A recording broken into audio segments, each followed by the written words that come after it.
Okay, I'm back. And having finished Benjamin Franklin, I decided I would get my shop lit a little bit differently to maybe make these videos a little bit easier to watch. I got paint all over this paper. Oh well. Okay, so I have an idea for a project. I don't know if it's going to work, and also I have to get my eyes. I have to get an injection in one of my eyes tomorrow because I broke a blood vessel in there last week.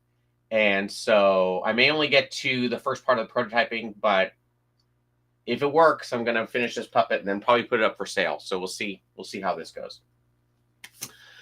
So anyway, let me get to what I'm going to do here. I'm going to make a cartoon character, which I've always been fascinated with for probably 20 some odd years. However, I haven't been able to find a model sheet for him, but I do have almost the next best thing, and that is this book, the Simpsons Handbook, which has model sheets for all the Simpsons characters up until a certain point. What's great about model sheets, I'll change the view.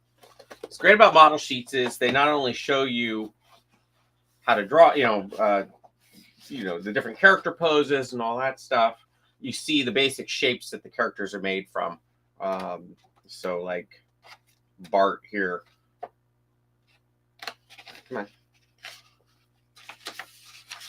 on. Bart's basically a tin can type character.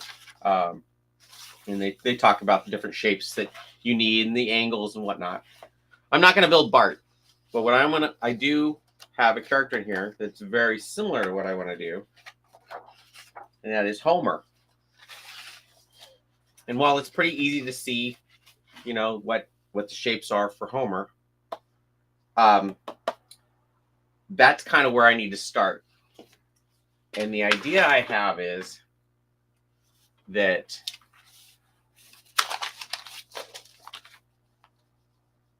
you basically start with a Homer, and with that you can kind of draw Zoidberg. So what I'm going to do, I think, if this works, is I want to make a mouth palette that I can stick in there and put my fingers out through to make his thing, and then still puppeteer his mouth so he could do his thing and then have the head up above it. So that's kind of the idea.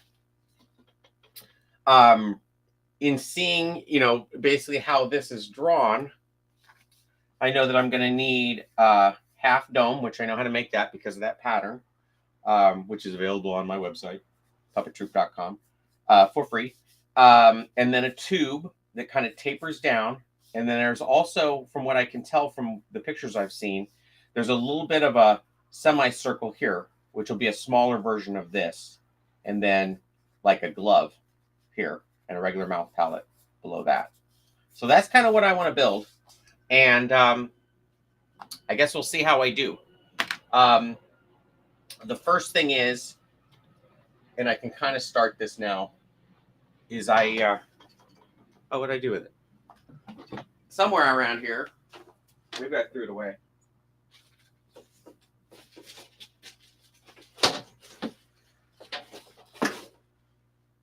Well, I don't know what happened to it, but I know that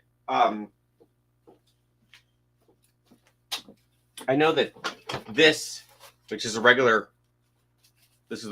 wedge pattern, it makes about a 6-inch, or is it 8? I can't remember. It's all made. I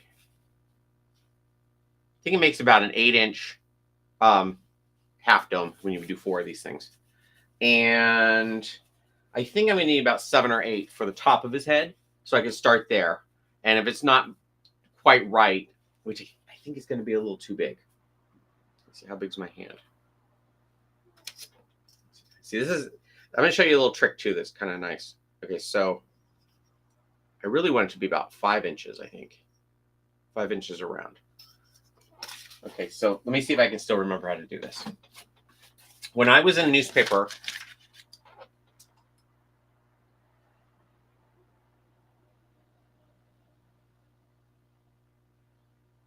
See, I'm worried about. Okay, I just saw Kenneth's post about. I was going to say, what if you started with a rubber glove to build it? Great project. Okay, so the reason I don't want to use a rubber glove is I'm a little worried about the, I guess the long term. What would happen to that puppet? Also, it's not going to breathe at all, so your hand's going to get super sweaty in there.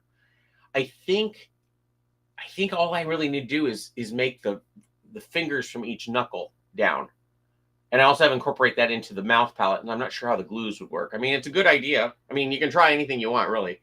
But I think the way I'm going to do it is, I mean, I've made some idea. This is something I've thought about for a while, but I was looking for a new project that I could kind of prototype on the fly, and I thought this would be kind of a fun, fast one. And without a client, which I think I need to have a weird shaped mouth palette. I think the mouth palette needs to be something like this, or maybe something, maybe with that little upper lip part and a hole that your fingers can go into, so you can grip here and then the fingers will come down.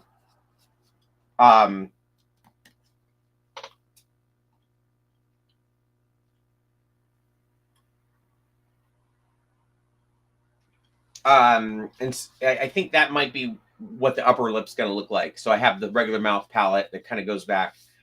I mean, 5 might be too small, but anyway, I'll show you the formula.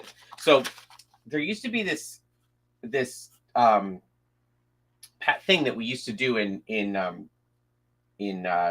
journalism, where we take the I think it was the number that you started with over 100. How was that? How did that work? Wait, that becomes X. Okay. Okay. No. Okay. So you want to have the 8 become the, let's say, 6. And then you have an X here. So you 8X. I'm completely blanking on how to do this. I should have practiced beforehand. Is it 8 times X equals 600? 6 times 100, and then you divide both by 8, and then you get. Oh my God, where's this is what San Diego and higher education got me. 50. That's 8 into 600. This is why I don't work in numbers. So that's I think that's 8. Oh my God, where's my time? This is how sad I am. Well, you don't come here to learn math, but this formula does work. You divide one into the other, and then okay, here we go. So it's 8 divided by 600 equals 13. No, that's not right. I must be doing this wrong. Okay, wait, 8. Anybody help me with this? Is it 75? Okay, so let's say, what's the formula though? That's the main thing I want to know. So do you do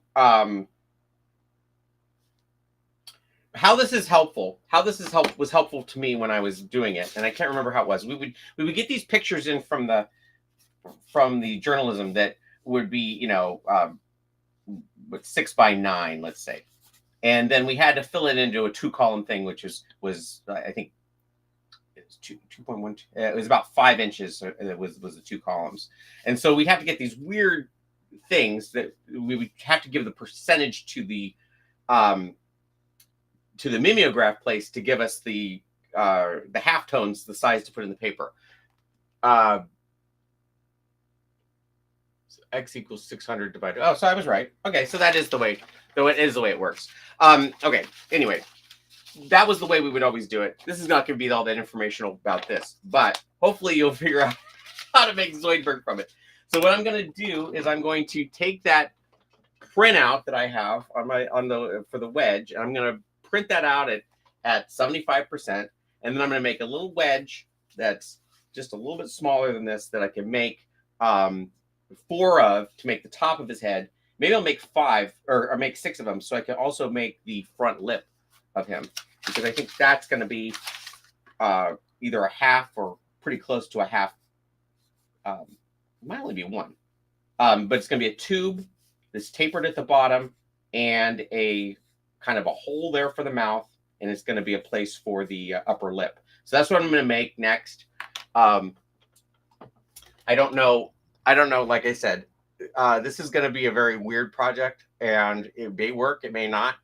I may actually make little foam parts for the fingers in the glove part of it, so that it doesn't look like fingers as much. It'll just look like these round tubes.